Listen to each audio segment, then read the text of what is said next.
Hello बच्चों, देखिए आज मैं आपको प्रकाश का परावर्तन चैप्टर पढ़ाने जा रही हूँ। ठीक है, देखिए इसके कुछ इम्पोर्टेंट नोट्स हैं। उन नोट्स को अगर आप पढ़ लीजिएगा तो आपको दिक्कत एग्जाम में नहीं होने वाला है। बहुत ही सरल लैंग्वेज में, सरल भाषा में मैंने आपको ये बनाकर लिखा है। ठीक है, और मैं आपको बताती हूँ कैसे इसको याद करना है। चलिए तो वीडियो हम स्टार्ट करते हैं। तो प्रकाश का परावर्तन। ठीक है, प्रकाश क्या होता है? प्रकाश उसे कहते हैं जब हम किसी भी वस्तु को देखने के लिए हमें जरूरत होता है, उसे हम प्रकाश कहते हैं। ठीक है, प्रकाश एक प्रकार का ऊर्जा है। जिस वस्तु से प्रकाश निकलता है उसे हम प्रकाश स्रोत कहते हैं। जहां से हमें प्रकाश दिखता है, ठीक है, ये मिलता है, उसे हम प्रकाश स्रोत कहते हैं।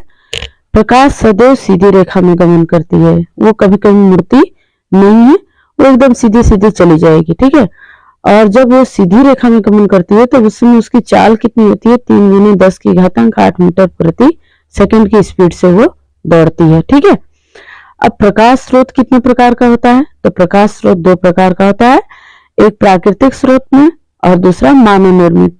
यानी प्राकृतिक रूप में एक हमें प्रकाश स्रोत मिलता है, दूसरा मानव निर्मित के रूप में मिलता है। तो प्राकृतिक स्रोत क्या होते हैं? प्राकृतिक स्रोत वह स्रोत होते हैं जिन्हें भगवान ने बनाया है। ठीक है, प्राकृतिक से प्राप्त होने, जैसे सूर्य हो गए, तारे हो गए आदि, जिनका खुद का एक अपना प्रकाश हो, उसे हम प्रकाश प्राकृतिक स्रोत कहते हैं। मानव निर्मित में मानव के द्वारा, किसके द्वारा? मानव के द्वारा बनाए गए, मानव द्वारा निर्मित वस्तुओं से जो प्रकाश मिलता है उसे हम मानव निर्मित प्रकाश स्रोत कहते हैं। ठीक है, तो ये 2 चीज आपको क्लियर हो गया कि प्राकृतिक स्रोत और मानव निर्मित स्रोत। ठीक है, तो प्राकृतिक स्रोत क्या था? जो भगवान के द्वारा सूर्य, तारे, जिनका खुद का प्रकाश होता है, स्वयं का प्रकाश होता है। ठीक है, और जो मानव निर्मित, जैसे लालटेन हो गया, दिया हो गया, ठीक है, लैंप हो गया, मोमबत्ती हो गया, बल्ब हो गया, ट्यूबलाइट हो गया, ये सारा किस में आता है? मानव निर्मित में आता है। अब देखिए इन्हीं का रूप यहाँ पर दिया है कि प्रदीप्त और अप्रदीप्त किसे कहते हैं। तो वैसे वस्तु, कुछ वैसे वस्तुएं होती हैं, ठीक है, वैसी वस्तुएं जो प्रकाश को उत्सर्जित करती हैं।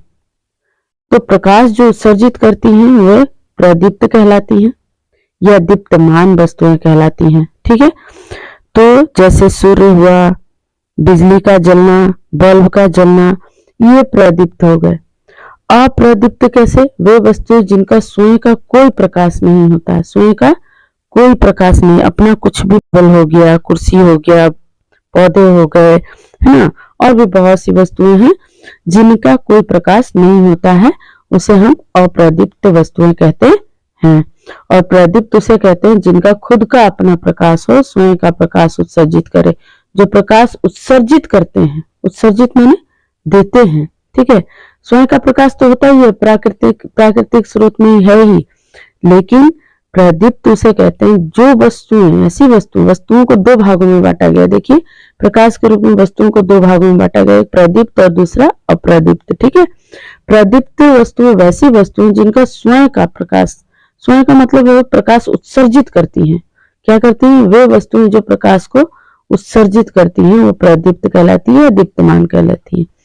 और अप्रदीप्त किसे कहते हैं? वे वस्तुएं जो स्वयं का कोई प्रकाश उत्सर्जित नहीं करती हैं, उसे हम अप्रदीप्त वस्तुएं कहते हैं। जैसे कि जैसे टेबल, कुर्सी, चेयर, पेंसिल, रबर वगैरह वगैरह, जितनी भी वस्तुएं हैं वो उनके कोई प्रकाश नहीं होती, वो कोई प्रकाश उत्सर्जित नहीं करते हैं।